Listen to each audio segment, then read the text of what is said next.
Ok.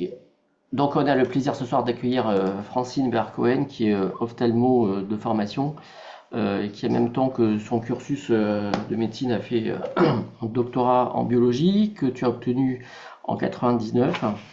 Et lors de ce doctorat, si mes sources sont bonnes, tu trouvais qu'il serait intéressant de tester un peu plus une méthode d'administration de médicaments au niveau oculaire. Et du coup, ça t'a permis d'avoir l'idée de créer ta première start-up ou d'être impliqué dans la première start-up qui s'appelait Optis France. Ensuite, tu es toujours passionné par la recherche et en 2001, tu as bénéficié d'un contrat d'interface à l'INSERM qui, à nouveau, à l'époque, était un tout nouveau dispositif pour permettre à des chercheurs médicaux, médecins en particulier, de pouvoir faire des recherches au sein de l'INSERM. Et suite à ça, tu as obtenu une équipe à type Avenir, puis tu as pu créer ton unité INSERM qui rejoindra en 2008 le site des Cordeliers. Où tu es depuis. Tu as fait une coupure à Lausanne, mais en tout cas, tu t'es toujours intéressé à tout ce qui est développement, valorisation, et tu as été à l'origine de la création de plusieurs startups. Actuellement, tu es PUPH à Ophtalmo à Cochin. Tu es dépositaire d'une trentaine de brevets. Et ton cursus a fait que tu as reçu le prix de l'innovation INSERM il y a 3 ans, en 2021. Donc du coup, tu vas nous parler ce soir de thérapie génique non virale oculaire, du concept aux patients, et je te laisse la parole. Et merci. Bonjour à tous, merci beaucoup pour cette invitation et pour l'introduction. Donc en effet, je suis PUPH à l'Université Paris-Cité et j'exerce en tant qu'ophtalmologiste à l'ophtalmopole de Paris, à Cochin, plutôt comme rétinologue. Donc j'ai choisi aujourd'hui de parler de cette thématique qui est la thérapie génique non virale oculaire en racontant un peu le cheminement de ce projet qui est passé vraiment depuis la paillasse jusqu'à la première application chez l'homme, avec la création donc d'une entreprise. Et je trouvais que c'était intéressant de raconter cette histoire à la fois sur le plan scientifique, mais aussi sur le plan de l'aventure qu'elle représente. Donc, j'ai quelques conflits d'intérêts puisque, effectivement, je vais parler de certains nombres de résultats qui ont donné lieu à des brevets. Et puis, j'ai fondé une entreprise qui s'appelle Ivansis, qui est devenue Pulsite. Donc, ici, c'est la chance de pouvoir voir la Tour Eiffel, mais malheureusement, cette perte de vision, c'est une tragédie pour 75 millions de patients atteints de maladies rétiniennes en Europe. C'est donc un véritable problème et un besoin urgent de trouver des traitements parce que pour la majorité de ces patients, il n'y en a pas. Et un des obstacles majeurs à la thérapie de ces maladies rétiniennes, je rappelle que la rétine, c'est un prolongement direct du système nerveux central, c'est la limitation que nous avons à l'administration de médicaments qui vont atteindre la rétine. Les voies d'administration systémique ne sont pas efficaces, et si les gouttes sont efficaces pour traiter des maladies qui touchent le segment antérieur de l'œil, leur concentration est insuffisante quand il s'agit de traiter les maladies de la rétine. Parmi ces maladies de la rétine, une maladie très fréquente dont on entend parler, c'est la dégénérescence maculaire liée à l'âge, qui touche 200 millions d'individus et qui est liée au vieillissement avec une augmentation de son incidence du fait du vieillissement des populations. C'est la troisième cause de cécité dans le monde. Et c'est une maladie qui est multifactorielle. Il y a un besoin urgent de trouver des traitements pour cette maladie, mais pour bien d'autres aussi. Je vais un peu détailler cette pathologie. Ici, vous avez la rétine qui est différente chez les humains et les primates par rapport à tous les animaux qu'on va utiliser au laboratoire, puisque nous avons une macula, une zone centrale de la vision, qui nous permet d'avoir une vision précise, de pouvoir lire, reconnaître les visages, voir les couleurs. Elle a une morphologie particulière, cette macula qu'on voit en histologie, mais on a la chance d'avoir de l'imagerie non invasive, comme la tomographie à cohérence optique, qui nous permet d'avoir de façon non invasive et répétée une visualisation de la structure rétinienne quasi histologique. Au cours de la DMLA, la première phase est une phase asymptomatique où on peut voir au fond d'œil la présence de dépôts qu'on appelle des drusènes. À ce stade, le patient ne ressent rien. Et puis, avec le temps, deux formes de la maladie se développent. Une forme atrophique, où on voit ici qu'on a perdu des couches de la rétine, mais aussi une grosse tache ici que vous pouvez voir en autofluorescence. Et la forme humide, qu'on appelle DMLA aussi néovasculaire, puisque des vaisseaux anormaux qui vont tenter ici de venir lutter contre l'hypoxie, mais vont avoir en fait des effets négatifs, vont entraîner des hémorragies, de l'œdème et vont aboutir, les deux formes aboutissent à la même chose, la perte de la vision centrale, c'est ce qu'on appelle une cécité sociale. Les patients ne peuvent plus lire, ne peuvent plus reconnaître les visages, ne peuvent plus regarder leur téléphone et donc ont un handicap majeur. Des protéines thérapeutiques sont injectées directement dans l'œil et ça a été la révolution pour traiter cette maladie dans sa forme humide.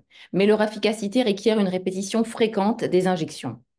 Et donc, pour cette forme humide, on peut injecter des molécules qui neutralisent le VEGF, des anticorps anti-VEGF.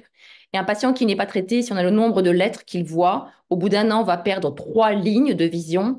Si on l'injecte de façon répétée et avec une régularité dans l'injection, tous les 2 ou 3 mois, ou tous les mois, ici dans cet exemple, on voit que le patient peut non seulement stabiliser la perte de la vision, mais même gagner de la vision. Pour la forme sèche, on peut utiliser des anticorps qui neutralisent certains fragments de la voie alterne du complément, mais c'est simplement au prix d'injections répétées pendant 1 à 2 ans qu'on a une petite diminution de la progression de cette tâche. Ces médicaments ont été approuvés aux États-Unis, n'ont pas été approuvés en Europe parce que le bénéfice médical rendu a été jugé insuffisant par rapport à la lourdeur des traitements qui sont requis. Mais si ça, c'est déjà une avancée, on va voir que c'est insuffisant parce que la régularité de l'injection fait que la majorité des patients ne parviennent pas à avoir un traitement optimal. Et quand le traitement n'est pas optimal, le bénéfice est perdu. Par ailleurs, en dépit d'un traitement bien conduit, avec le temps, d'autres événements surviennent comme l'atrophie ou comme la fibrose et les patients perdent quand même la vision. Il y a donc un besoin urgent. Les besoins, c'est de pouvoir produire de façon prolongée des protéines, les anti-VEGF, mais aussi d'autres protéines, et d'adresser les autres parties de la pathologie, comme la fibrose ou l'atrophie, qui nécessiterait alors de la neuroprotection. Alors, si on peut administrer des petites molécules de façon prolongée dans des polymères, pour les protéines, ce n'est pas possible.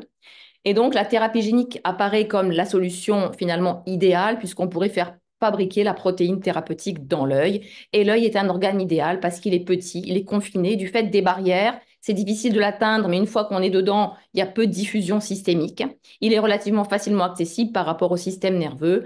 Les transparences des milieux fait qu'on peut voir ce qui se passe, mesurer les effets. On peut faire un véritable traitement local et la surface de tissu à traiter est petite. Mais c'est une partie du système nerveux central et c'est très difficile de transfecter les cellules de la rétine. Alors, quand on parle de thérapie génique, on va devoir répondre, si on veut développer des traitements, à plusieurs questions. Quel vecteur on va utiliser, viral ou non viral? Quelles cellules, quel tissu cible et quelle voie d'administration? Alors, les virus ont été utilisés et ils sont utilisés pour aller administrer et cibler des cellules neuronales en particulier ou des cellules de l'épithélium pigmentaire quand on a un gène connu qui est responsable de la maladie. On veut une production permanente, on espère, et on va aller devoir administrer ces virus par voie sous-rétinienne auprès d'une finalement procédure chirurgicale assez compliquée et assez risquée. Il y a un produit de thérapie génique qui existe, c'est Luxturna, qui va apporter RPE65 pour traiter une dystrophie rétinienne, notamment chez les enfants. C'est très coûteux, plusieurs centaines de milliers d'euros. Mais quand on parle de la DMLA, où c'est des milliers et des millions de personnes, évidemment, c'est beaucoup moins évident d'utiliser les virus. Alors, on peut utiliser des vecteurs non viraux. Et on l'a vu avec les vaccins, pour la Covid, on peut utiliser de l'ARN, des siRNA en utilisant des polyplexes, des lipoplexes. Et il faut trouver la bonne méthode pour pouvoir apporter ces gènes. C'est particulièrement adapté quand il s'agit de maladies multifactorielles, un nombre massif de patients qui sont non génotypés, et on veut une expression prolongée, mais pas permanente. Il faut qu'elle soit modifiable et qu'on ait une exit stratégie. Alors nous, on a choisi de développer l'électrotransfert de plasmide après avoir testé de très très nombreuses autres méthodes. Pourquoi? Parce qu'il n'y a pas de limite de taille limite dans la taille des gènes qu'on peut apporter. C'est non permanent. On a une production qui va être soutenue entre 8 et 12 mois, mais on peut l'arrêter si on veut. Ça peut être réglable avec précision, c'est sûr, c'est peu coûteux, on peut le répéter, et c'est surtout peu ou pas immunogène, alors qu'il y a eu des réactions immunitaires très graves qu'on a eues sur les essais cliniques avec les virus. Alors l'idée, c'était, oui, c'est bien la transfection, mais qu'est-ce qu'on va bien pouvoir transfecter parce que la rétine, ça marche pas. Alors on a cherché et puis on s'est rappelé que dans l'œil, il y a un muscle qui s'appelle le muscle ciliaire qui permet l'accommodation, c'est-à-dire le déplacement du cristallin pour permettre la vision de près, la focalisation. Ce muscle, comme vous voyez, il est tout près de la surface. Il est à moins d'1 millimètre. On rentre même pas à l'intérieur de l'œil. On est dans la paroi de l'œil. Et il est tout proche de l'iris. Il est exactement situé ici. Il est circulaire. Donc, on a une facilité d'accès. En plus, c'est des cellules non neuronales. Si on a un problème ici, on ne va pas perdre de la vision. Et donc, c'était ça l'idée. L'idée, c'est qu'il fallait réussir à apporter le plasmide, le transféter grâce à de l'électroporation parce que ça marche bien dans les muscles, et espérer que le muscle ciliaire devienne alors une usine à produire n'importe quelle protéine thérapeutique dans l'œil. La première manip qu'on a faite, on l'a faite sur du rat, avec des électrodes qu'on a fabriquées nous-mêmes en commandant juste du platine. Et on a pu montrer que, aussi c'était le travail de Carole Bloquel, mais aussi d'Élodie Touchard et puis de Laura Kowalczuk, on a pu montrer qu'on pouvait injecter le plasmide, réaliser le petit champ électrique et que, miracle, oui, il y avait une transfection ici avec la bêta-gale ou avec la GFP. Non seulement il y avait une transfection, mais il y avait une sécrétion, une production de protéines thérapeutiques qu'on avait dans le vitré et dans l'humeur aqueuse de façon prolongée. On voit ici avec un anti-TNF jusqu'à 300 jours. Mais surtout, ce qui était intéressant, c'est qu'en jouant sur la surface transfectée ou sur la quantité de plasmide, on pouvait moduler la quantité de protéines qu'on avait dans l'œil. Et ça, c'est très important, notamment quand on va administrer des facteurs de croissance ou des facteurs neurotrophiques, parce que la dose est cruciale pour l'obtention d'un effet optimal. Et je le montre ici sur cette manip qui avait été faite où on avait tenté d'apporter le GDNF, Glial Derived Neurotrophic Factor, un facteur de croissance neurotrophique, dans une maladie sur l'animal qui était une dystrophie rétinienne. Et on voit ici, c'est la couche des photorécepteurs. Avec le temps, elle disparaît. Quand on a une seule fois traité avec le plasmide qui code pour GDNF et réalisé l'électroporation, on voit qu'on maintient la couche des photorécepteurs, pas complètement, mais on a quand même une préservation. Alors à ce stade, on s'est dit, bah, puisque ça marche, on va en mettre 2 fois plus de plasmide. Mais 2 fois plus de plasmide, c'est moins bien qu'une seule fois. Donc la dose, elle est cruciale et pouvoir réguler cette dose, c'est possible grâce à ce type de vecteurs non viraux. Ce n'est pas possible avec les vecteurs viraux. Alors, on a démontré que c'était possible et on a beaucoup joué, on a beaucoup travaillé, on a beaucoup publié, on a fait passer des thèses. 9 types de protéines, 3 gènes rapporteurs, 8 protéines avec différents variants, 6 modèles animaux, 4 espèces animales. Et finalement, ça marchait. Alors, la question, ça a été comment on va faire pour aller chez l'homme. Il fallait choisir une maladie qui nous permette de démontrer le concept.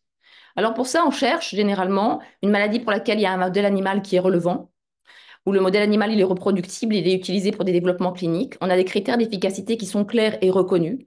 Si on trouve une maladie orpheline, c'est mieux, avec des besoins non satisfaits, parce qu'on va avoir plus facilement de l'accès aux patients, on va avoir des phases de développement plus courtes et une aide des autorités de santé pour nous faire avancer pour ces maladies rares. Un suivi à court terme. Bien sûr, c'est posé ici des problèmes complexes d'immunogénicité des protéines qu'on produit dans les modèles animaux et comment faire ce transfert chez l'homme et donc ces développements qui sont assez complexes.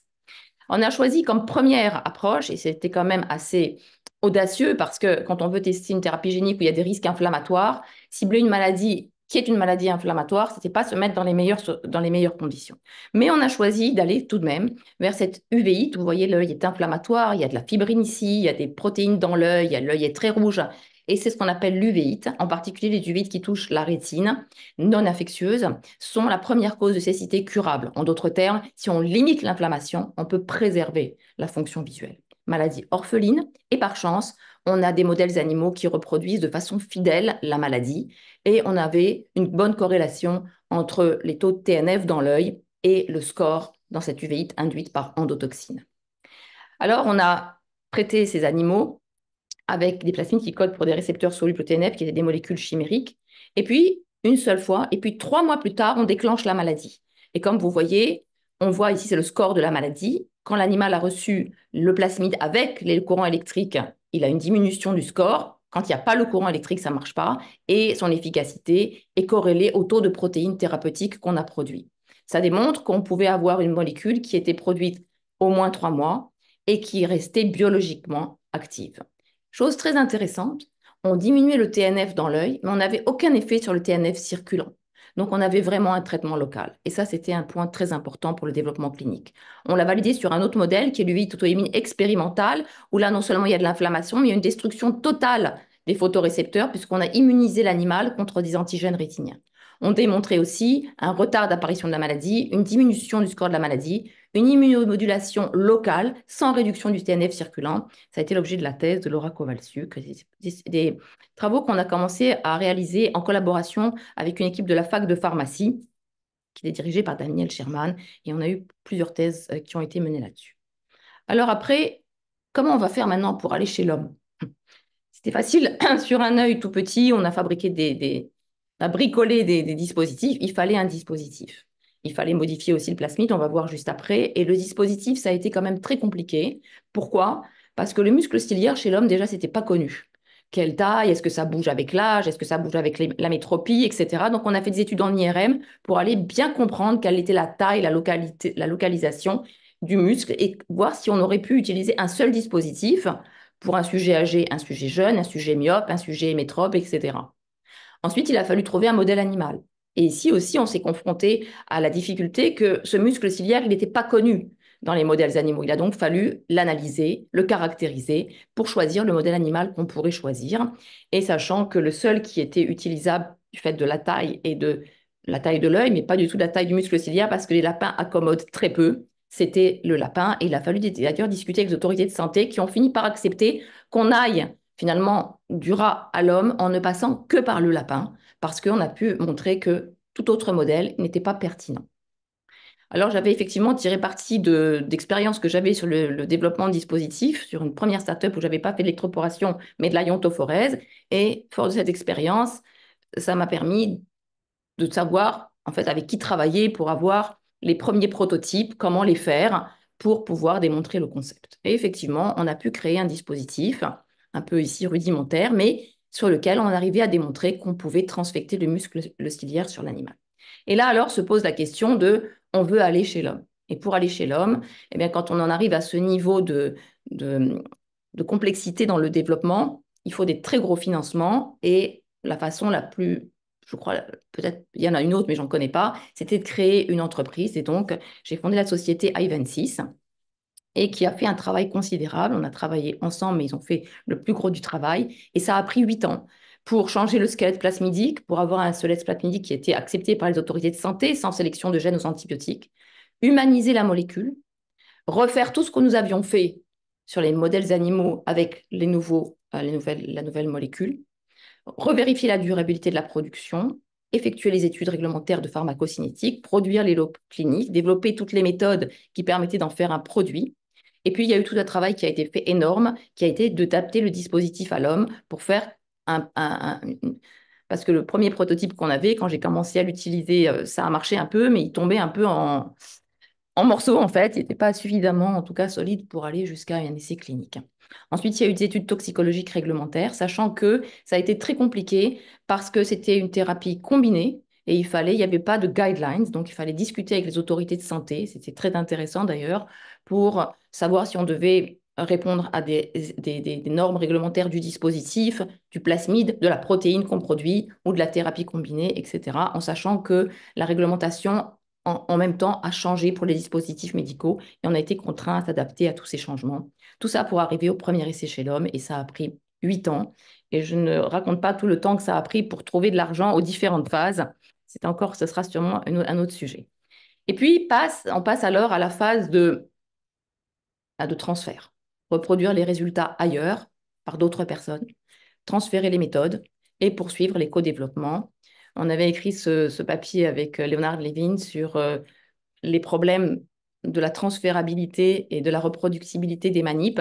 Et c'est vrai que plus de 70% des chercheurs ont du mal à reproduire les expériences des autres, 50% ont du mal à reproduire leurs propres expériences. Et quand il faut que ce soit reproduit dans d'autres contextes, avec d'autres contraintes réglementaires, eh bien, c'est très, très compliqué. Mais on y arrive. Et donc, avec l'entreprise i26, il y a eu tout un travail qui a été fait pour humaniser la molécule, en faire une molécule pleinement humanisée qui avait une extrêmement bonne efficacité puisqu'elle avait une neutralisation du TNF qui était comparable aux molécules sur le marché. Et puis, ils ont reproduit dans les mêmes modèles animaux, dualité induite par endotoxine, les résultats que nous avions obtenus au laboratoire, puisque avec un seul traitement, ils avaient une diminution de la maladie et ils produisaient la protéine thérapeutique. Et puis, on a pu voir dans l'autre modèle, qui était l'olivette auto-immune expérimentale, ils ont obtenu également les mêmes résultats avec une protection contre la des photorécepteurs. Et je n'entrerai pas dans les détails, mais c'était quand même très important qu'il y ait une reproductibilité des travaux qui ont été faits au laboratoire dans l'entreprise. Et puis, il y a eu un très gros travail qui a été fait pour réaliser un dispositif qui pouvait être utilisé en clinique, qui avait tous les critères et réglementaires pour le faire. Je vais vous montrer comment ça se passe.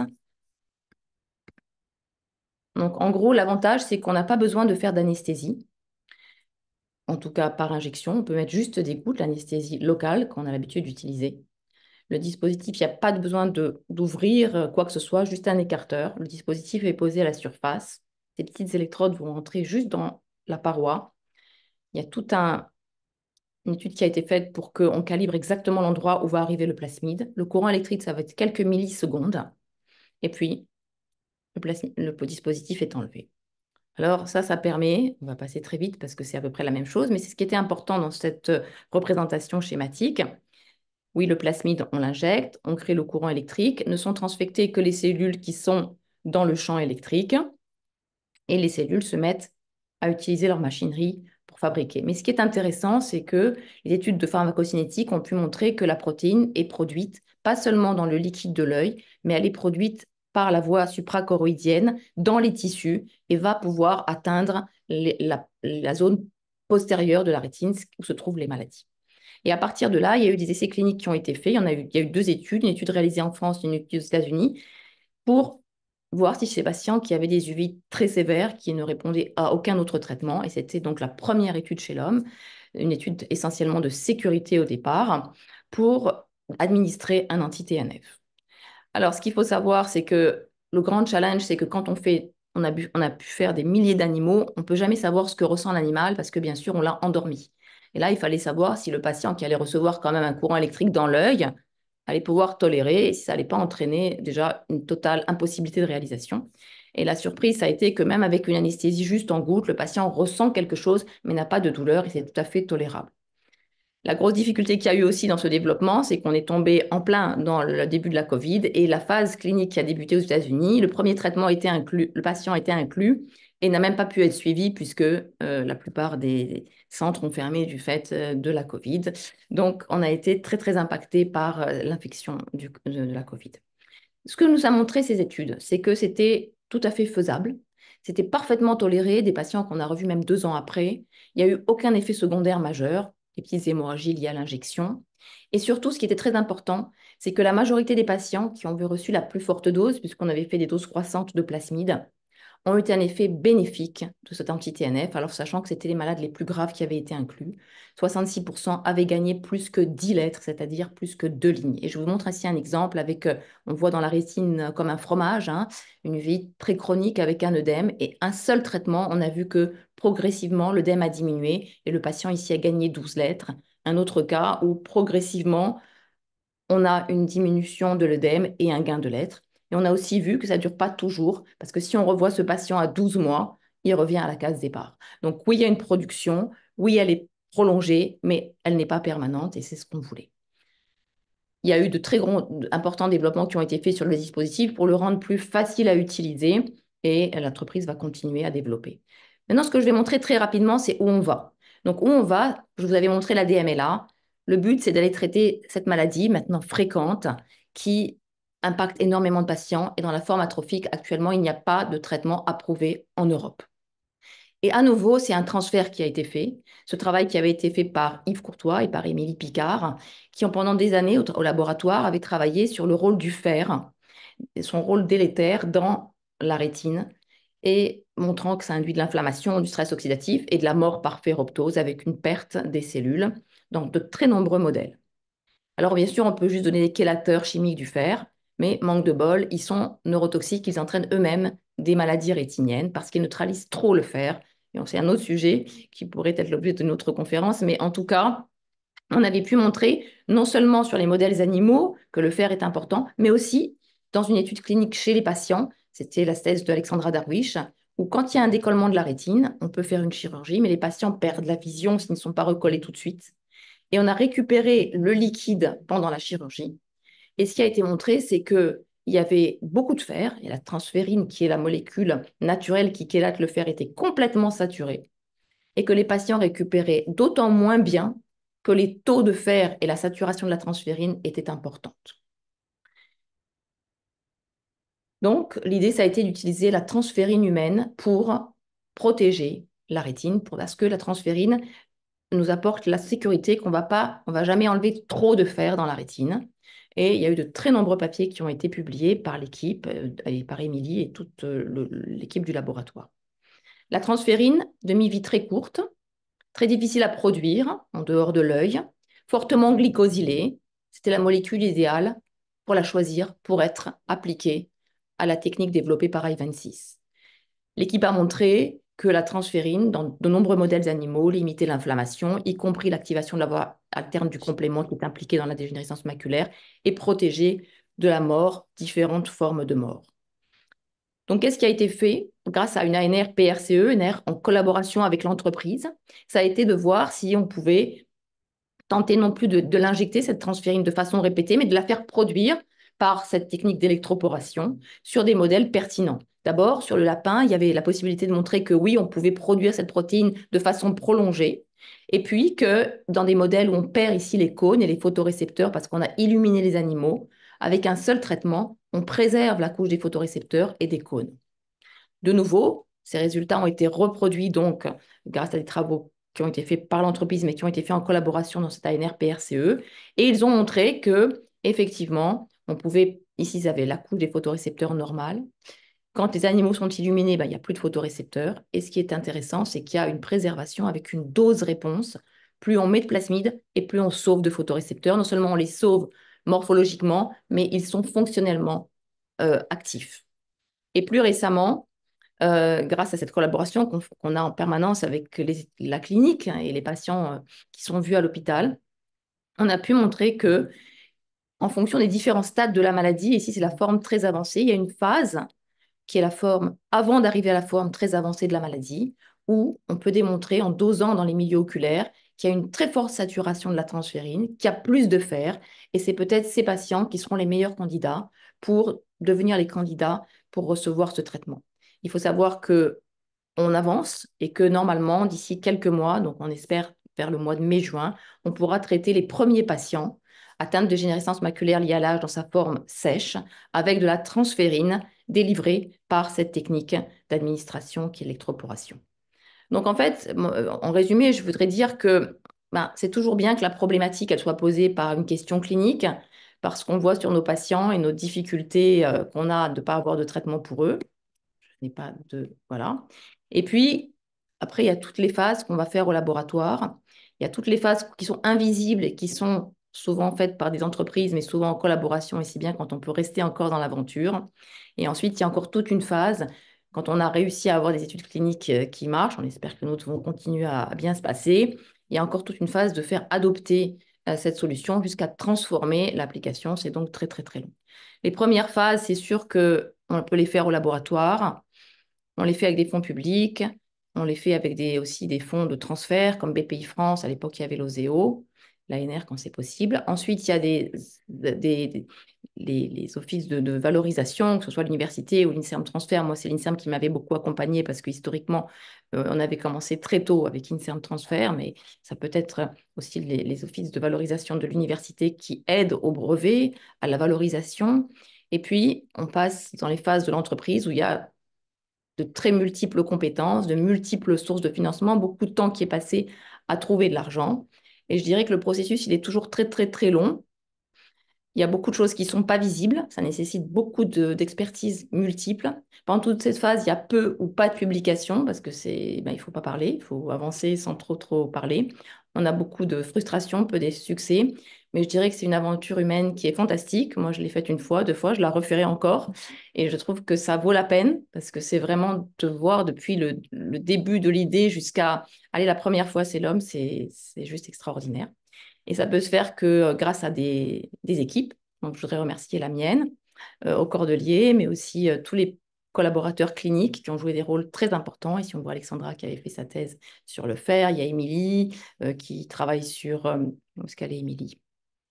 Voilà, sur la transférine et sur le fer, mais aussi de nombreux autres chercheurs. Ceux qui ont fait le pas, qui étaient dans le laboratoire et puis qui sont passés dans l'entreprise, comme Élodie Touchard ou Romain Bénard, Laura Kowalczuk aussi. Et puis, les équipes qui étaient dans Evensis et puis maintenant dans Pulsite, en particulier Judith Gressier, Thierry Bordet, Alan Wieberski et Georges Weissenberg, qui poussent ce projet jusqu'à, on espère, pouvoir traiter les patients très bientôt cet été à Cochin et dans d'autres hôpitaux en France. Voilà, et je vous remercie de votre attention. Merci beaucoup, Francine. Est-ce que tu peux arrêter le partage d'écran, s'il te plaît, comme ça on se verra un peu mieux. Voilà. Merci. Est-ce que vous avez des questions? Moi, j'ai une question.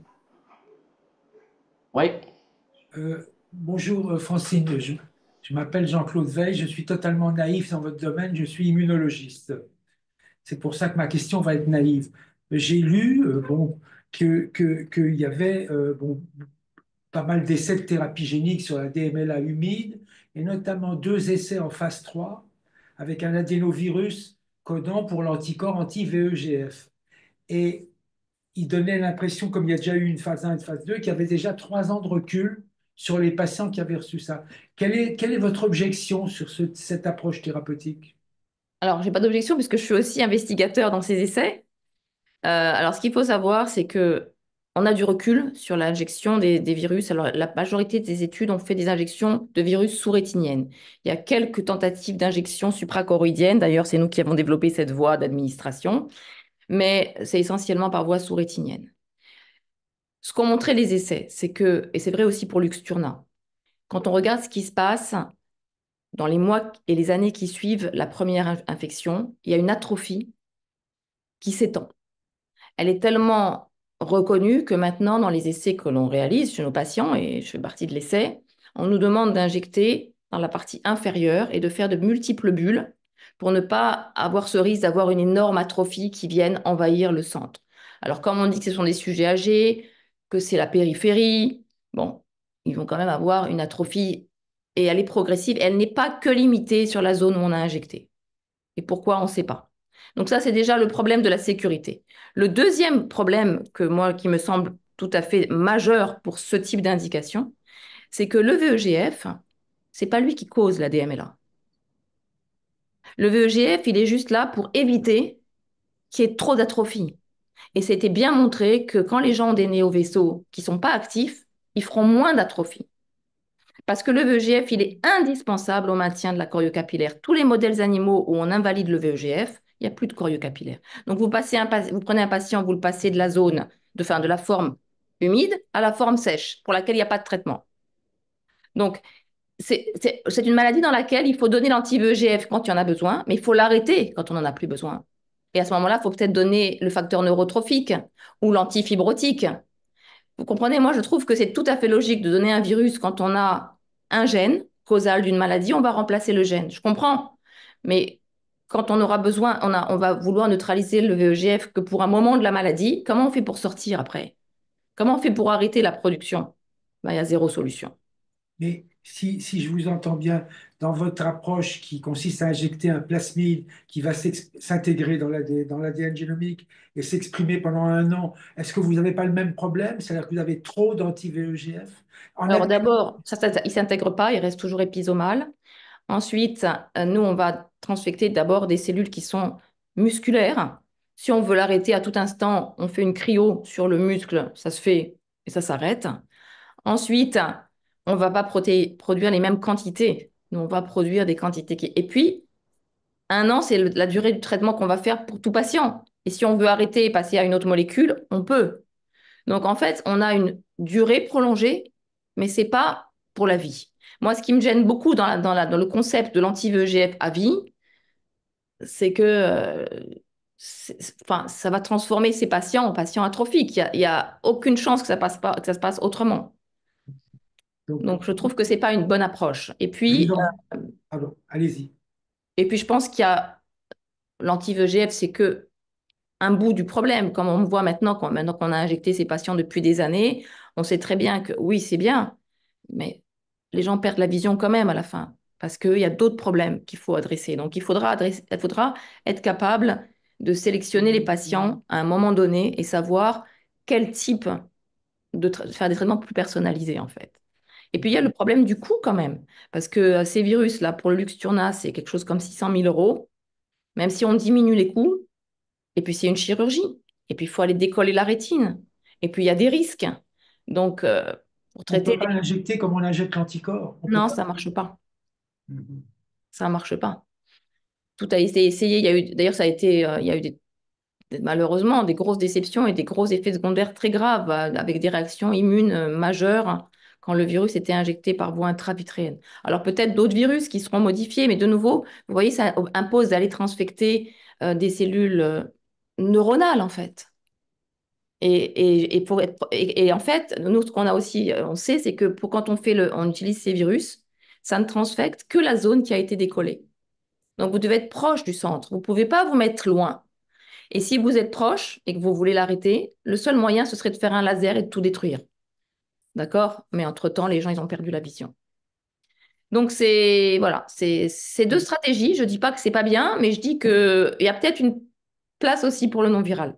Donc, vous envisagez, vous, de faire des essais sur le non-viral, sur l'humide, avec des anti-VEGF dans le muscle Alors, aussi? nous, sur l'humide, on a aussi une stratégie qui est de ne pas donner l'anti-VEGF tout seul, parce que je pense que l'anti-VEGF tout seul, ça ne va pas, mais de donner une autre molécule qu'on a aussi identifiée au laboratoire, qui a un effet anti-angiogénique qui passe pas par le VEGF, mais qui a surtout un très gros pouvoir antifibrotique. Et qui aussi, on l'a montré, restaure l'intégrité de l'épithélium, enfin des tissus. Donc, moi, je crois à des traitements multiples avec plusieurs molécules et qui vont cibler, parce que c'est une maladie multifactorielle en fait. C'est pas que le VEGF. Le VEGF, vous savez, c'est très intéressant parce que le VEGF, c'est une molécule qui va induire de l'angiogénèse. Mais nous, on va injecter des camions d'anti-VEGF. Maintenant, on injecte 8 mg. Ils ont augmenté. On avait 2 mg, maintenant c'est 8 mg. Et les patients reçoivent tous les 2 mois ou tous les mois pendant des années. Et le vaisseau, parce qu'on peut le voir, hein, on a des méthodes d'imagerie, non seulement il disparaît pas, mais il continue à grandir. Donc en fait, on n'est pas anti-angiogénique. On a un effet anti-œdémateux par des mécanismes pas clairs. Mhm. Donc, vous recommandez aujourd'hui, sur quelqu'un qui a une DMLA, vous ne recommanderiez pas des injections, même Si, espacées? bien sûr, bah, j'en fais des centaines. Bien sûr que pour l'instant, de toute façon, ce n'est même pas une question de ne pas le recommander. C'est tout ce qu'on a, c'est bien, il faut le faire. Et il y a des gens des patients qui pendant des années vont garder leur vision, mais ça suffit pas. Voilà, il faut aller au-delà. Et pour la forme sèche de la maladie, bon, malheureusement, en France, il n'y a toujours rien. Et en Europe, il n'y a toujours rien. Évidemment. Donc, Le antifibrotique, c'est très important puisque vous disiez qu'au bout d'un moment après l'injection, il y a des fibroses et que les gens vont perdre la vue à cause de la fibrose. Donc, il faudrait tout de suite passer à l'antifibrotique ou le faire en même temps que l'antifibrotique. c'est ce que nous, on a. Donc, nous, la stratégie de la société, c'est d'avoir un plasmide qui code pour les deux protéines en même temps. Et là, vous avez commencé des essais avec ça? Non, pas encore. Chez l'homme. Alors, il y a d'ailleurs Judith qui est là, il y a la CEO de la société. Donc, c'est des questions de stratégie d'entreprise, en fait, hein, et de levée d'argent. C'est vrai que si on fait ce genre d'études, on est obligé de se mettre en étude de non-infériorité, puisqu'il y a des traitements approuvés. Et donc, c'est des coûts énormes. Et je ne crois pas qu'une start-up toute seule peut faire ça. Il faut trouver un partenaire qui permet d'amener des financements très, très importants pour faire ce type d'essai. La chance qu'on a pour l'instant, enfin la chance pour nous, pas pour les patients, c'est qu'il n'y a pas de traitement approuvé pour la forme atrophique. Oui. Oui, donc c'est beaucoup plus, je dirais, les essais sont moins compliqués à mettre en œuvre. Voilà. Enfin, il y a tellement de millions de gens concernés, vous devriez trouver. Ouais. Lever de Merci l'argent dans beaucoup. les startups quand on a des projets comme ça, c'est compliqué parce que c'est des projets qui font peur, parce qu'il y a beaucoup de choses nouvelles en fait. Donc, il faut. Bon, merci, j'ai appris beaucoup de Ok. choses. Merci Merci. beaucoup. Est-ce que quelqu'un va intervenir? Moi, Moi, j'aurais une Oui, question. Scardi, vas-y, vas-y. Merci beaucoup pour le topo, c'est hyper intéressant. Je suis biostatisticien et modélisateur de PKPD. Et donc, vous avez brièvement parlé de pharmacocinétique. Alors, j'ai jamais touché à ça. J'imagine que c'est massivement plus complexe que pour des petites molécules. Et donc, à quoi ça ressemble entre le plasmide, la molécule, la réaction de l'hôte à la molécule, peut-être un peu de pharmacodynamie en aval immédiatement de la molécule qui est produite. Qu'est-ce que vous avez eu à produire comme données? Bah, il a fallu faire, alors pour les autorités de santé, il faut produire bien sûr toutes ces données, à la fois sur le plasmide pour sa biodistribution, pour la sécurité, etc. Après, sur la production de la protéine, c'est très compliqué parce que on ne peut pas appliquer ce qui est fait. Déjà, ce qu'il faut savoir, c'est qu'en pharmacocinétique oculaire, on n'a pas de modèle. Personne n'a réussi à modéliser la pharmacocinétique du segment postérieur. Et pour les protéines, c'est encore plus compliqué parce on ne comprend pas très bien comment elles, elles circulent en fait à travers les couches de la rétine, quelle est leur voie d'élimination, etc. Donc, bien sûr, il a fallu faire de la pharmacocinétique à la fois avec le plasmide et avec les molécules. Maintenant, est-ce que même nous en clinique aujourd'hui, on n'arrive pas à avoir une corrélation entre les taux de VEGF et l'effet qu'on obtient et entre les taux d'anti-VEGF et la réponse au traitement? Parce qu'il faudrait aller faire, en fait, on peut doser que les liquides et les liquides ne sont pas représentatifs de ce qui se passe dans les couches profondes de la rétine. Donc, tout ça, ça a été produit, mais c'est pas très satisfaisant. Et c'est un des risques qui fait peur aux investisseurs, c'est que aussi quand on fait de la thérapie génique, on n'a pas du tout la possibilité de faire les mêmes relations PK/PD qu'on peut faire avec une molécule. Merci beaucoup. Beaucoup Ok, de merci. travail à faire encore. Hmm. Tu te proposes de faire le boulot au niveau modélisation, c'est ça? Peut-être, ça a l'air intéressant. Je C'est le serais genre de très truc qu'on intéressée de fait discuter avec en vous. multi-compartiment. Ouais, je serais très intéressée de discuter avec vous de ces sujets parce qu'on a d'autres molécules qu'on administre et c'est toujours c'est très compliqué. En plus, je connais Scardi, je suis sûr qu'il a un profil qui t'intéresse. Merci. Vous en En plus, la, reparlerez tous la les deux. reco de Ça sert de Lucille, pouvoir faire merci des beaucoup. contacts. Est-ce qu'il y a d'autres questions? Est-ce que je peux poser Ouais. une question qui n'a rien à voir avec Ouais. le sujet? Bien Oui, oui. sûr. Francine, dans une autre vie, j'ai collaboré avec Yves Courtois. Où Ah est-ce qu'il oui? où est-ce qu'il est, Yves Courtois, Il aujourd'hui? doit être connecté. Yves Courtois, il est toujours au labo. Yves, bonjour, c'est Jean-Claude Veil. Je ne sais pas si tu te souviens de moi. Mais je crois que nous aussi, on s'est rencontrés parce que j'étais partie aux États-Unis quand j'étais toute jeune. Et je crois que c'est vous qui étiez dans cette commission. Ah bon, Oui. d'accord. Aussi. Mais il y a très, très, très, très longtemps. Donc, je salue Yves s'il est là. Il était dans le jury de ma thèse en sciences. Il m'a Incroyable. toujours Il aidé. est toujours... Non, mais Yves, il est toujours au labo. Ah bon, Il y a voilà, toujours aux réunions de labo. bravo. Il est Et dans il le continue à travailler. Il est au Cordelier avec vous? Ouais, Alors, vous lui transmettez mes amitiés. mais certainement. Merci. Pardon pour cette interruption. Non, non, pas de souci. Comme quoi, les keynotes, ça sert à tout, hein. J'avais une question générale, Francine. Quid de la tolérance de la cornée par rapport à toutes ces injections? Alors, dans le plasmide, tu as bien expliqué qu'il y a moins d'injections, mais par rapport à une injection mensuelle, par exemple. Ouais, c'est une excellente question parce que ça a été assez peu étudié. Alors, il y a plusieurs problèmes. Le principal, je dirais que celui que les patients rapportent, hein, c'est pas tellement l'injection, c'est le fait qu'on est obligé de mettre de la bétadine sur l'œil et qu'on leur met de la bétadine et que pendant 3 jours, les gens se plaignent, souffrent et à force d'en mettre, on finit par abîmer finalement. Et l'autre question, c'est que cet anti-VEGF qui reflue aurait un rôle euh, toxique sur les nerfs de la cornée et notamment chez les diabétiques. Donc oui, c'est aussi problématique. En tout cas, pour les patients, c'est un vrai problème. C'est aussi une des raisons pour lesquelles ils veulent plus se faire injecter. Parce que pendant 3 jours, ils souffrent. Et puis souvent, ça n'a l'air de rien, hein, mais c'est la vie, hein. Ils ont des hémorragies qui durent au moins 2 semaines. Puis après, il faut revenir se faire injecter. Donc en gros, ils sont socialement pas présentables pendant 3 quarts de leur vie, quoi. Oui, oui, ok. Merci. Est-ce qu'il y a d'autres questions pour Francine? Sinon, je vous propose d'arrêter là. En tout cas, c'était vraiment passionnant. Merci à toi. Merci beaucoup. Et Merci à puis, vous. on se retrouve dans un mois avec Boris Chaubette, qui est côté psychiatrie à Sainte-Anne. Donc, on changera complètement de thématique. Merci Francine, merci à tous. À vous. Et bonne Merci soirée beaucoup. et bravo. Bientôt. Au revoir. Au revoir.